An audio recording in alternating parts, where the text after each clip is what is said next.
Hello learners, I am Dr. Munish Kumar Bharadwaj from School of Engineering and Technology of IGNOU. Today I will discuss with you repairing materials for defects in steel. You know that steel is widely used in construction. It's a very good material, but there is problem with steel, and that problem, you know that it is the corrosion. So if we can make arrangements to deal with the corrosion, then it is the best material for use in construction. And as you know that there is a saying that prevention is better than cure. So this is true in case of civil engineering also. So if we can ensure that corrosion resistance is built during the design and construction stage itself, and instead of attending its ill effects at a later stage by adopting time consuming expensive methods, means that time will be wasted as well as you have to incur cost on the curing methods. So what we will cover in this discussion is coatings and protective layers for steel, design and construction practices, then methods of excluding external source of chloride ion from concrete. And after going through this lecture, you should be able to know the various ways of dealing with the corrosion problem, understand the coatings and protective layers, and analyze design and construction practices which maximize the protection to steel. Now let us begin with coatings and protective layers. So there are various methods of applying coatings and the protective layers to the steel to make it corrosive resistant. What are these methods? First of all, galvanizing. Galvanizing means zinc plating. The surface of iron or steel is coated with a thin layer of zinc to protect it against corrosion. There are two processes to do this.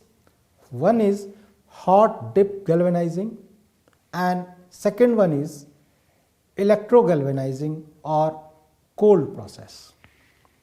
In the former process, the article is cleaned in a bath or acid and then dipped in molten zinc, the surface of which is covered with a layer of ammonium chloride. This produces a skin of zinc alloy to the steel, means it is providing a layer of zinc over the steel. A small quantity of aluminium is generally added to the molten zinc. So this protective layer will be having aluminium as well as zinc. The amount of zinc coating on galvanized sheets vary from 300 to 750 grams per square meter, both sides inclusive. On the both sides we are applying it. Electrogalvanizing is a process of zinc plating similar to the other forms of electroplating.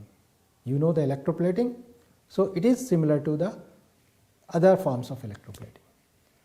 The coating produced by the electrolyte process is an improvement upon that produced by the hot process, and the film of zinc, although ample to protect from oxidation, is porous and inferior to that produced by the hot dip process.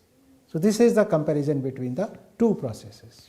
With the hot galvanizing process, ductility and tensile strength of fine gauge wires or sheets are reduced. So this is the drawback or the limitation. Zinc will not adhere on a dirty surface or scaly places and will blister or leave out uncoated patches. Blister are bubbles basically.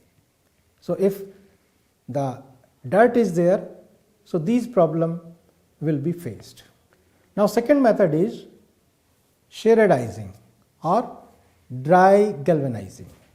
It's a process for coating articles with zinc by packing them in zinc dust and then heating it to 300 degrees Celsius. The articles to be coated are first dipped in an acid bath. The zinc combines with the surface of the metal at a temperature below the melting point of zinc, which slightly hardens the metal superficially. The coating is very durable and can be polished. This is also known as cementation coating process. Now we move to another method, metal spraying. In this method, a coating of molten zinc, tin, lead or aluminum etc. is given by means of a spray gun under high pressure at ordinary temperature. So this is the process. The surface of the material to be treated must be scrupulously clean. The surface has to be very clean. It is a useful method for the protection of works already in service. Now we move to another method, nickel plating. Iron, steel, copper, brass, bronze, lead, aluminum, these are often nickel plated by immersing the articles in a solution of nickel cyanide and sulfuric acid. Nickel is readily deposited over the surface by electroplating. Before nickel plating, the article, if not made of copper or brass, usually requires preliminary copper plating before nickel can adhere to that satisfactorily. In copper plating, a copper sulfate solution is generally used. Now we move to chromium plating.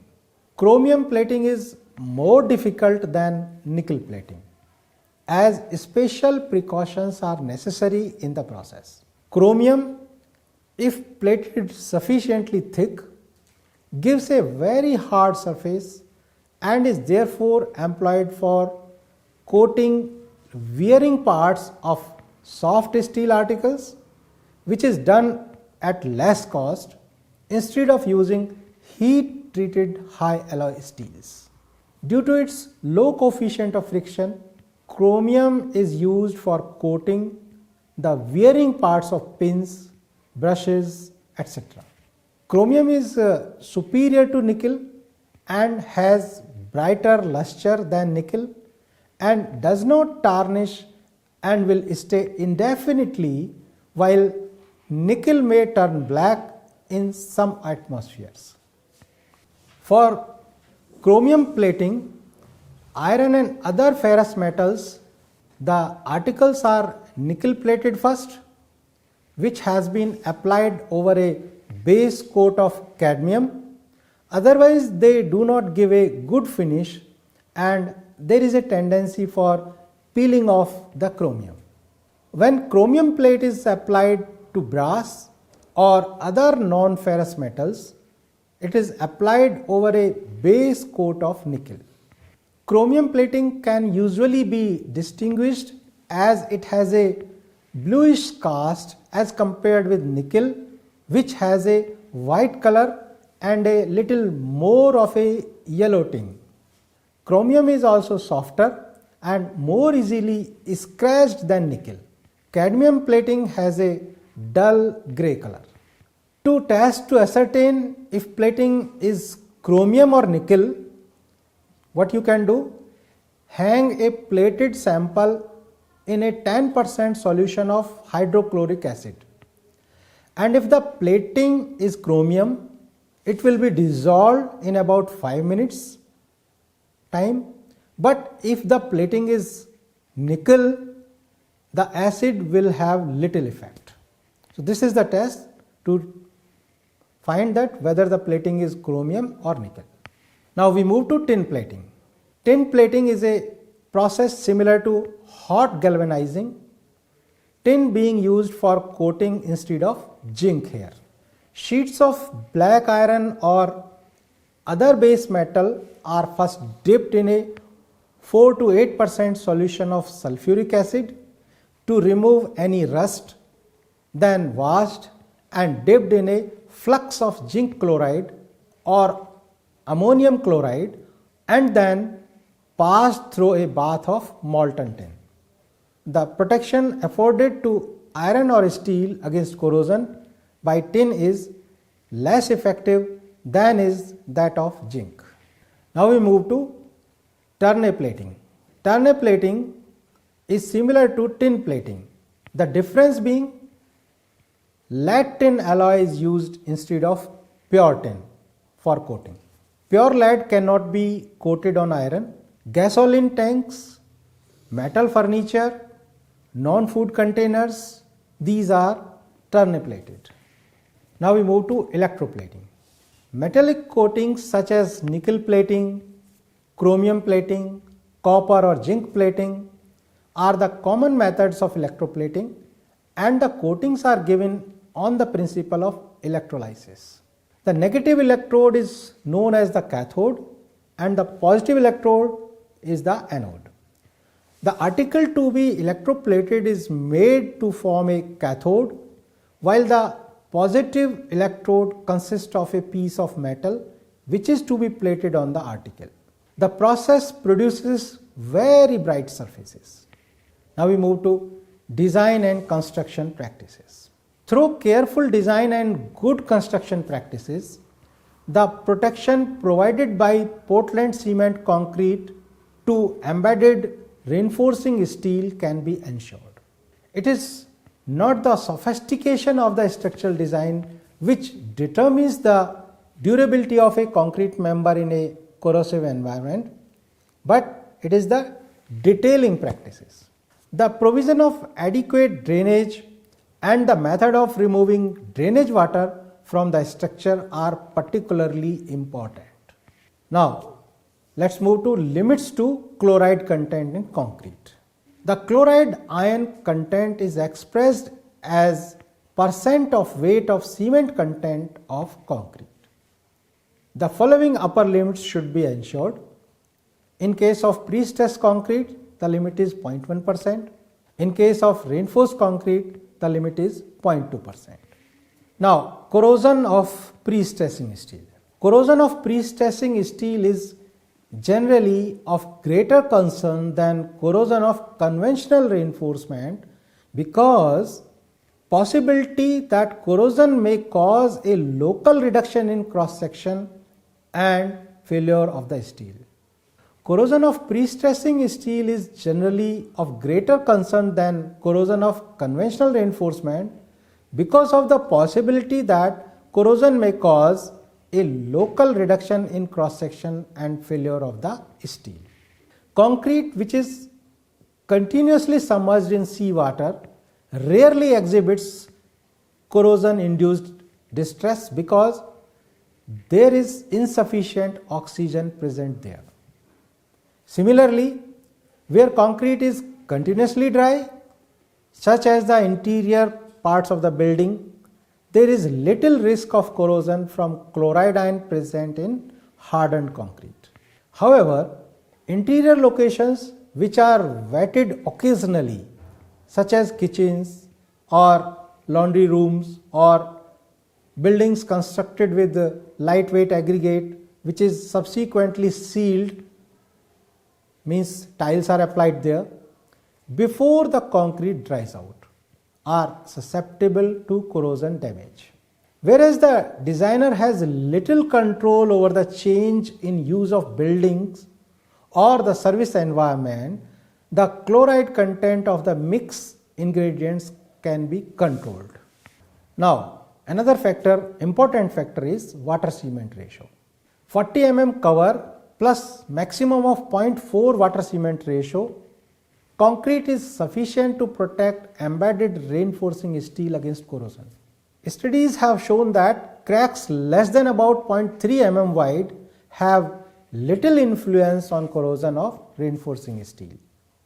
Other investigations have shown that there is no relationship between crack width and corrosion. Consequently, it has been suggested that the control of surface crack widths in design codes is not the most rational approach. Now, we move to cracks. For the purposes of design, it is useful to differentiate between controlled and uncontrolled cracks. Controlled cracks are those which can be reasonably predicted from a knowledge of section geometry and loading. For cracking perpendicular to the main reinforcement, the necessary condition for crack control are that there be sufficient steel so that it remains in the elastic state under all loading conditions, and that at the time of cracking the steel is bonded. That is, cracking must occur after the concrete has set. Examples of uncontrolled cracking are cracks resulting from plastic shrinkage, settlement, or an overload condition. Uncontrolled cracks are frequently wide and usually cause concern, particularly if they are active. Crack may be dormant as well as the active. If it is not extending, then it is dormant. If it is continuously extending with time, it is active. Now we move to methods of excluding external sources of chloride ion from concrete. Waterproof membranes. Waterproof membranes have been used extensively to minimize the ingress of chloride ion into concrete. The requirements for the ideal waterproofing system are straightforward. It should be easy to install. It should have good bond to the substrate. It should be compatible with all the components of the system, including the substrate, prime coat, adhesive and overlay. Then it should maintain impermeability to chlorides and moisture under service conditions, especially temperature extremes, crack bridging, aging and superimposed loads. Now, polymer impregnation. Polymer impregnation consists of filling some of the voids in hardened concrete with a monomer and polymerizing in situ. In situ means at the site. Laboratory studies have demonstrated that polymer impregnated concrete is strong, durable and almost impermeable. Maximum polymer loadings are achieved by drying the concrete to remove nearly all the evaporable water, removing air by vacuum techniques, saturation with a monomer under pressure and polymerizing the monomer in the voids of the concrete while simultaneously preventing evaporation of the monomer. Chemical initiators which decompose under the action of heat or a chemical promoter are used extensively in field applications. Since prolonged heating and vacuum saturation are difficult to achieve and increase processing costs substantially, most field applications have been aimed towards producing only a surface polymer impregnation, usually to a depth of about 25 mm. Such partially impregnated slabs have been found to have good resistance to chloride penetration. Some of the disadvantages of polymer impregnated concrete are that the monomers are expensive and that the processing is lengthy and costly. Now, polymer concrete overlays. Most monomers have a low tolerance to moisture and low temperatures, hence the substrate must be dry and in excess of 4 degrees centigrade temperature. Aggregates must be dry so as not to inhibit the polymerization reaction. Workers should wear protective clothing when working with epoxies and some other polymers because of the potential for skin sensitization and dermatitis. Manufacturers recommend for safe storage and handling of chemicals must be followed. A bond coat of neat polymer is usually applied ahead of the polymer concrete. Now, latex modified concrete overlays. Latex modified concrete is conventional Portland cement concrete with the addition of a polymeric latex emulsion. The water of suspension in the emulsion hydrates the cement and the polymer provides supplementary binding properties to produce a concrete having a low water cement ratio, good durability, good bonding characteristics and a high degree of resistance to penetration by chloride ions, all of which are desirable properties in a concrete overlay. So, this is having all the desired properties. The latex is a colloidal dispersion of synthetic rubber particles in water. Styrene, butadiene latexes are used most widely. The rate of addition of the latex is approximately 15% latex solids by weight of the cement. So, this is the amount that how much latex is used.